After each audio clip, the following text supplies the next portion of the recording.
Now, there's one man who has turned into the de facto president of the United States as it pertains to protecting our people. He is the governor of the great state of Texas. His name is Greg Abbott, and he's joining me now, sir. It's a pleasure to welcome you.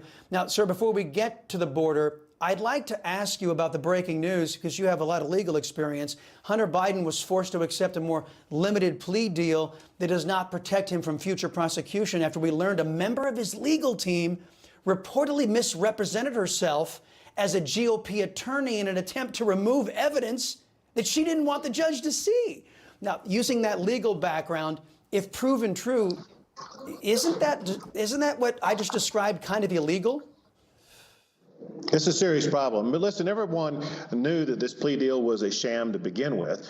Listen, think about the average American. If the average American had done what he had done, we would be put behind bars for years. And so it's outrageous that this plea deal was cut in the first place, and they better be on a pathway toward real justice for Hunter Biden. Amen to that, sir. Now, I want to get to that open wound that you and I know as the southern border. You've set up floating devices along the Rio Grande to thwart the Democrats' illegal immigration push. But the Biden regime doesn't want Texas to interrupt their push for more illegal immigration. Here's how Karine Jean-Pierre reacted. Governor Abbott he's not moving forward in good faith. He's just not. There's no good faith effort here in what Governor Abbott is doing. And the only person, the one person that is sowing chaos is Governor Abbott. That's what he continues to do, political stunts in an inhumane way. He's actively undermining our border enforcement plan, which, again, has the lowest level of unlawful border crossings in over 2 years. He's making this more difficult. And so he's not operating in good faith here. That's my answer. All right. So, Governor, now the DOJ is suing to stop Texas from preventing illegal immigration into Texas. How do you respond to the White House claim that it is you who is causing chaos by defending Texas? Well, first, the chaos has been caused by the Biden administration and its refusal to enforce the immigration laws of the United States. Remember, it was just 4 years ago we had the fewest illegal border crossings in 4 decades. Under Joe Biden, we have the largest number of illegal immigrants ever. Texas is the only governmental body in the United States of America that's actually preventing people from entering our country illegally.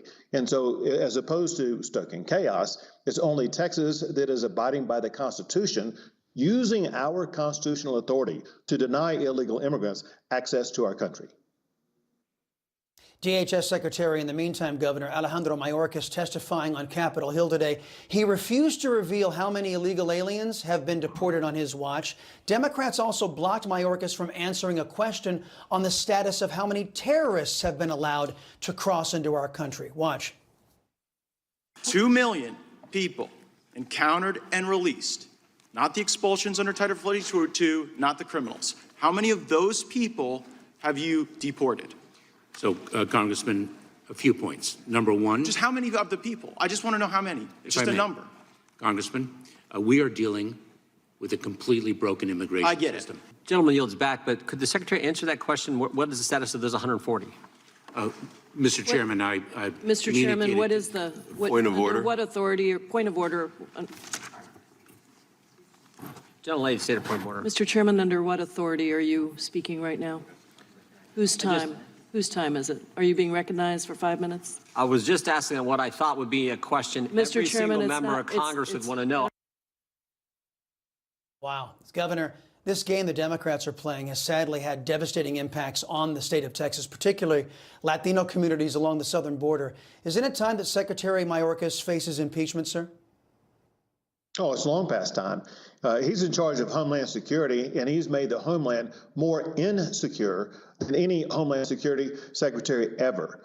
He needs to be removed, and candidly, what the president is doing is a violation of his oath of office, because just that one topic, the number of terrorists on the watch list who have come across the border The Biden administration will not identify, will not let the American public know they are hiding from Americans information that's incredibly important to our homeland security. They need a clean house, and they need to start enforcing the laws that already exist that allow them to repatriate and send back to the country of origin the people who are coming across the border illegally. As you rightly pointed out, Governor, Texas is the only state under your leadership, sir, that is standing up for the rule of law. And they've had to spend a lot of money to do the job that the federal government, the Democrats, refuse to do. Aren't the Texas taxpayers entitled to get that money back? And how many of the Texas congressional delegation have pledged to you that they're working on getting money back to Texas to do the job that Joe Biden refuses to do, sir?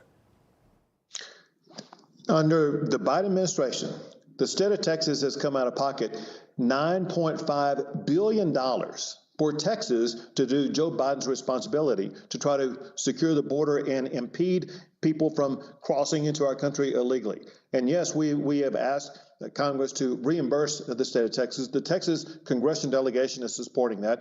I've spoken to Speaker McCarthy, and he also supports reimbursing the state of Texas. We need to get that across the finish line because it should not be Texans that are footing the bill for this. This is an American problem caused by the American president, and it's time for America to step up and do its job, but also to reimburse the state of Texas for the wall that we're building, for the razor wire that we put on the border, and for these buoys that are impeding the ability for people to cross the border illegally.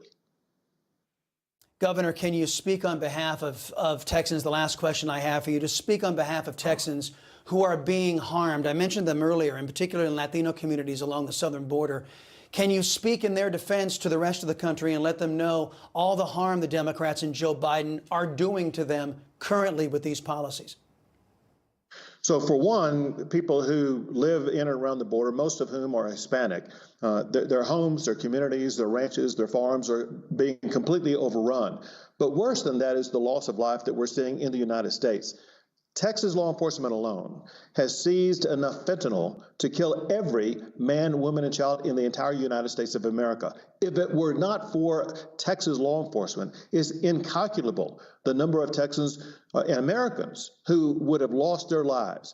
Texas is stepping up as the fighter for the freedom and sovereignty of this country, and we need the United States to step up and do its job. Governor Greg Abbott, standing in the gap, sir. We appreciate your time here on the Chris Salcedo Show. Thank you, sir.